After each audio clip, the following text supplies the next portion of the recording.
Being a god, it can be a lifetime of anguish and tragedy. That is the curse. This game is often praised, and it definitely deserves it. Personally, it's one of my favorite games ever made. But before we get into this, make sure you go over and chop that subscribe button with the bell so you don't miss any of our videos. Find your way home. You are free. It's so cool that no matter what you know about Kratos and his lore, you can enjoy this game. If you played every single game, or if you've never played any of it, this is a great jumping on point. If you're familiar, then you're more of the Kratos. If you know nothing, then you're following Atreus and getting the backstory sprinkled as you go. The story follows recently widowed Kratos as he goes on a journey to spread his wife's ashes with his son Atreus. Along the way, Kratos and Boy learn to care more about each other and understand one another better while being chased by a mysterious stranger and murdering all types of monsters. The pacing overall was very well done. First time I played this game, there was a moment where I thought if the game didn't end soon, it could start feeling a bit too stretched out. But right after I thought that the final boss fight began. The game's story deals with a lot, like dealing with loss, learning to show love, and most importantly, breaking the cycle. We see Kratos is dealing with it in a quiet way and is definitely hurting, but is letting Atreus deal with it in his own way. He's also trying to show Atreus love and comfort, and in doing so, he's also breaking the cycle of his family and helping ensure that Atreus will be better than he was. All of the secrets and plot twists were handled great. There are some twists that can be expected, like Freya's identity, or if you're familiar with mythology, then Baldur and his weakness aren't as surprising. The biggest twist, though, is probably Atreus being Loki. My name on the wall. The giants called me Loki? There are even numerous hints that make more sense once the twist starts coming apart. Moments like Freya throwing away Atreus' arrows, or even just telling her the story to Kratos about her son. They changed some mythological things, like the world serpent's existence, and once again, Loki. Ash and I have some basic knowledge of mythology, but not a whole lot, so we didn't see most of these twists coming. One of the best details about this game is the more times you play it, the more you get out of it. Just on the baseline, you have a great story, but then you also have things like, I thought you'd be bigger. But you're definitely the one. Long way from home, aren't you? Baldur wasn't looking for Kratos, he was looking for Faye. The majority of Baldur's lines feel completely different after going through it, knowing he wasn't coming for Kratos at all. Even the side missions help amplify the story. The one for Brock and Sindri delves into them and their stories. My favorite side mission was the one revolving around the possibility of bringing Faye back. Even though we know how the mission was going to end, it was interesting to see it play out. Also, can Kratos stop killing people's children so we don't have so many bosses in the next game? I have nothing more to hide.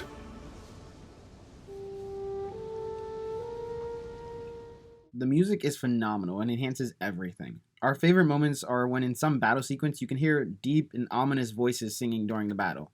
Literally awesome. Along with that, the camera never cuts, and that small detail adds volumes. Of course, we also have to talk about the beauty of the game. Each realm has its own distinct look, and even the variety of creatures you fight is surprising and unique for everyone. While there aren't a whole lot of bosses, the variety is still nice, and each enemy is enjoyable to fight. Except for the Revenants. They suck. I prefer fighting the Valkyries over them. Speaking of them, they are some of my favorite bosses ever. They were challenging but such a blast to fight, and so satisfying when you finally beat them. Even if the final one did take me 3 hours to beat. The abilities and leveling up make sense. Kratos is using a weapon he doesn't have a whole lot of experience with, and one he hasn't used in forever. So to get abilities, that just works for it. Atreus isn't a fighter in the beginning, and his progress gameplay-wise is phenomenal. He goes from barely fighting to just running up and choking these hoes. His importance is noted when you have to go to hell without him. I was used to using arrows a lot, so the first time I went there, I realized how important he actually was to the gameplay part. The progression in this game is also handled very well. Atreus slowly gaining abilities makes perfect sense, but I also love that the game isn't crazy obvious that you're going to get the Blades of Chaos. The character designs are really cool and have a lot of little things. Kratos still has all the scars from his previous games, and Atreus from the art book for the game says that the scarf is from his mom and his belt is the skirt that Kratos used to use. On top of that, the armor is even color-coded with yellow being for speed, red for offense, and blue for defense. This game even does phenomenal at prepping you for the sequel. Mimir talks about Thor's appearance being heavier. Seeing as the world serpent absolutely abhors the fat dauber. And we also get a good idea of how Thor, Odin, and even Tyr act, and their characters overall. They give a sense of dread for Thor and Odin, while Tyr was more morally gray like Kratos, but probably pushing towards the better side. She have a name? I don't know. Rude bastard ain't ever asked mine, so ain't ever asked hers. Ah! Ha!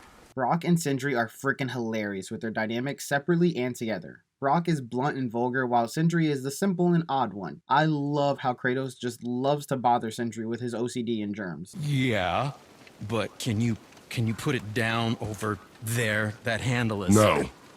filthy. Okay then. The brothers also have really cool explanations for why they are the way that they are. Sindri explains why Brock looks the way he does. So how come Brock's blue and you're not? Boy, Oh, it's fine. Very good question, actually. You see, my brother's not as careful as I am. In fact, he prefers to work with metals using his own bare hands. Touch enough raw silver and it changes your skin irreparably. That means forever. And Sindri also explains why he's such a germaphobe. Sindri, have you always been so... Clean? Huh. Don't I wish. No, I was just as unsanitary as the next dwarf until the day a Vanir witch set me straight. She discovered with her magic there are hundreds of thousands of tiny beasties on everything around us. Ugh. Seeing them reunite and craft again was very satisfying. It was also really cool to get their side of the story for why the axe was created the way it was and the original owner, Faye. I love how once they knew Kratos and Atreus were related to Faye, they did everything they could to help them. We even see Brock coming to hell quickly to help Kratos. I also love how similar they are to Atreus and Kratos. Sindri and Atreus both love to talk and are caring, while Brock and Kratos are more the standoffish type, but will do what they can to help the people they care about. I asked them to watch over Mother. Do you think they'll watch over us on the way to the top? I didn't expect to know a character so well despite never seeing her. We see the impact she had on everyone who knew her. Sindri was willing to at least attempt to fight Kratos if he was the one who hurt her. We know she was loving by how Atreus talked about her. She was also very smart as she was sure to teach Atreus many languages, including some old one. She was very clever by keeping her race a secret, and in doing so, she helped Kratos and Atreus come closer. Not just from the journey, but without Atreus being part giant, Kratos wouldn't have gotten as far. Atreus was really the key to getting to the highest peak. Then you also have Kratos who just thinks so highly of her. We know he doesn't think highly of gods, but even if he found a perfect god, he would still place Faye above them. She was also one of the rare people in the world who just wanted to protect others. She had the axe made so she could do just that. She was a special woman. She wanted to protect people. I suppose we thought it was a chance to give power to someone who'd use it for good. Honestly, Baldur was lucky he came after she died, because he definitely would have got his ass kicked even sooner. Of course, everything I did for myself. I let my needs, my fears, come before what he needed. And I couldn't see his resentment until it was too late. Freya was a crazy addition to the game. She starts out as just a witch of the woods who we have to help since we kinda shot her friend. In time, we realize she's caring and Atreus connects with her right away, and you can see the motherly side instantly. She was so compassionate and willing to help them, and especially Atreus, in any way possible. Like Kratos, she cares a lot about her son, and like she admits, that was to her own detriment. We get the impression that Baldur was actually her only son. Mimir mentioned that Baldur was considered Freya's greatest gift, and even though he was definitely flawed, you see and know that she genuinely loved him and just wanted him to be happy, whatever the cost. It's crazy, yet understandable to see her snap and become this vengeful person, and I can't wait to see more of her in the next game. I can't taste, I can't smell, I can't even feel the temperature of this room. Feasting, drinking, women, it's all gone. You will never God. feel pain again. Baldur is just a fun villain. He was a blast to fight and a complete badass. In many ways, he kinda reminded me of Zemo. He wasn't a villain who you saw every few seconds, but when he popped up, he made his presence clear. I remember when I first saw him, I chuckled because he's rather small compared to Kratos, until he sent him to the moon. ooh, that brother's floating in the air. That fact alone makes me excited to fight Thor. Despite his size, he really put up a great fight against Kratos every time. Their fights were never really one-sided. He did so much in hopes to just feel something. And I love his turn to just a straight-up masochist. The end was odd because I wanted to beat his ass, but he liked it, so I almost didn't want to. We also see that he's pretty impulsive in a lot of ways, and that was inevitably his downfall. If he would have just waited like 5 more minutes just for Kratos to leave before trying to kill his mom, he probably would have gotten away with it. You said I was cursed. You think I'm weak because I'm not like you. I know I was never what you wanted. But after all this, I thought maybe things were different. I was concerned when I realized that this kid was going to be tagging along for the adventure, but I actually ended up liking him overall. He wasn't just some dead weight you spent the whole time protecting and escorting. He was actually pretty strong and incredibly helpful. His arrows are perfect for fighting one of the most annoying enemies in the game, the frickin' Revenants. Atreus actually grows a lot over the course of the game. He starts out very quiet and timid, while clearly holding in a lot of emotions, and slowly gaining confidence the more he fights and hunts under Kratos' supervision. Atreus is a quick learner in everything. He knows a lot of languages and is pretty good at fighting, not just with the arrows, but with his knife too. We really liked how the knife was to show significance in Atreus' life. It was his mother's. As the game progressed, he learned to be more cunning, patient, and accurate. During a life-threatening moment for Kratos, Atreus uses his mother's knife to save his father from death. This shows a lot of growth on his part since we know how he felt and thought about Kratos earlier. He doesn't want me and he never will. I don't know him and he doesn't know me. Doesn't seem to want to. I'm strong. I'm smart. I'm not what he thinks I am. I know better. He doesn't talk to me. Doesn't teach me. It should have been him. Do you hear me? Him, not you. Kratos acknowledges his growth and praises him and gives him a new knife that is part of his heritage. So I'm a man now. Like you? No. We are not men. We are more than that. The responsibility is far greater. And you must be better than me. Understand? As time goes on, it's getting more and more difficult for Atreus to not know a portion of his true identity. I mean, his body physically is trying to kill him for lying to himself that it's human. From the beginning of the game, he mentions he's feeling better, and whenever he starts to get worked up, he starts coughing until his body just can't take it anymore. Once he finds out he's a god, he becomes a bit more bratty. He gets a little more annoying and overconfident. I mean, he outright kills Modi without thinking of the consequences. We just see the power instantly go to his head. He basically becomes unhinged at one point, and it was enough to even Mimir stop talking for a bit. And he never stops talking. You can see where Atreus has a similar rage pattern like Kratos. The amount of times I wanted to smack this kid for being rude gives Kratos more credit in his very short patience. Have you forgotten your training? Oh, are you talking to me? Thought you didn't like my tone.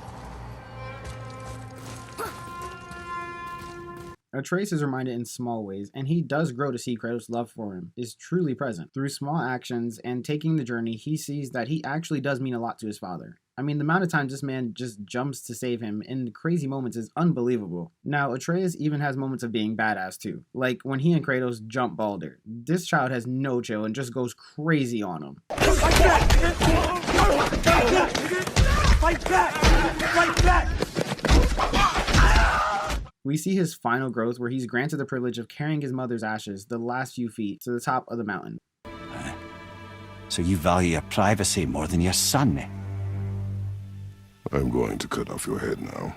Mimir is just plain awesome. He's what the robot in Treasure Planet should have been. He knows so much, but also has some blocks keeping him from giving all the information, but isn't annoying or obnoxious. He helps take the weight off Atreus' shoulders by knowing a lot more and giving exposition and stories to really help add volumes to this world. He's also hilarious. He has some of the best remarks to people and just responses in general. But more importantly, he's really helpful in battle. Mimir is also pretty understanding and level-headed. While all the antagonists are calling Kratos a monster, he respects him. Even when he learns of Kratos' past, he doesn't judge him at all. Instead, he sympathizes. I'm dangling from the hip of the bloody ghost of Sparta! Do not call me that. Oh, don't mistake me, brother. From what I heard, the Pantheon had it coming. But it's still a bit to take in. He's also very shocked and borderline speechless at first. When Atreus starts acting like a little brat, he doesn't rush to correct him. He makes a few comments, and when he realizes Kratos is letting it happen, he just stays quiet and gives a warning here and there. He really does care about Atreus and Kratos as well. He just wants all of them to be safe and get through this really difficult time for themselves. Pretend to be everything you are not. You cannot change. You will always be a monster. I know, but I am your monster no longer. Kratos is so freaking cool. He's a total badass. While he isn't a perfect father, he gets some props because he is trying. He clearly doesn't know how to do the dad stuff, but like he said, he wants Atreus to be better than him. Kratos still has his anger. Now, it's definitely more protective though. Kratos does a pretty solid job of parenting overall. He loses his cool a few times, but regains his composure. As the game progresses, he gives Atreus plenty of really good lessons. The power of this weapon, any weapon, comes from here. But only when tempered by this. By the discipline, the self-control of the one who wields it. That is where the true strength of a warrior lies. You must never forget that.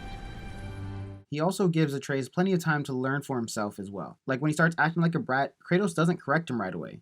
It's only after they get sent to hell that he stops and corrects him. You are too quick to temper.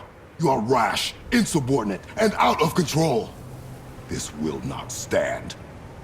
You will honor your mother and abandon this path you have chosen.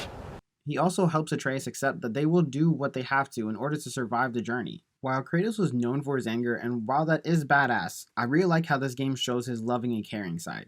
We see he misses his wife by calling out for her direction, or when he was in the light searching for her, and how he just talks about his wife in general. He clearly misses her and is hurting. For those who know Kratos, this is not his first wife or first child, so you can only imagine the agony he's experiencing once again. He does try to show Atreus affection, but he genuinely struggles. Quite a few times he gets visibly upset with Atreus' choices, and he starts talking aggressively, but you see him catch himself, breathe with a slower and kinder tone than applied. Because he is trying, it is easy to give him credit, and most importantly, he is trying to break the cycle, which is great to see, especially for a person like Kratos. If you have a crazy family or past, it's easy to relate to this situation and see the form of character development that takes place for more real and even relatable people. Kratos is viewed as a monster.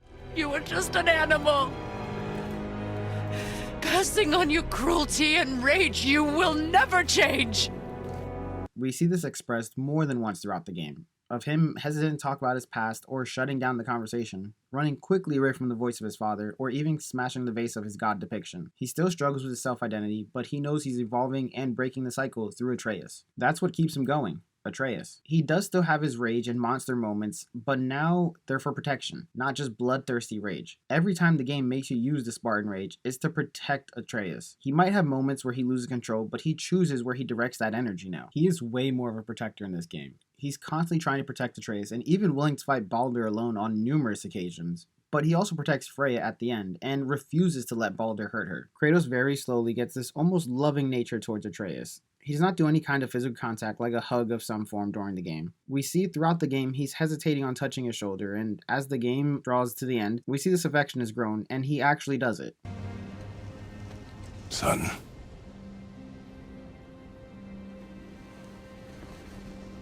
As we said earlier, this game is one of our favorites ever made. It's so much fun, and it's the only game that I got the platinum on and still wanted to keep playing. But let us know down below your favorite moment from this game.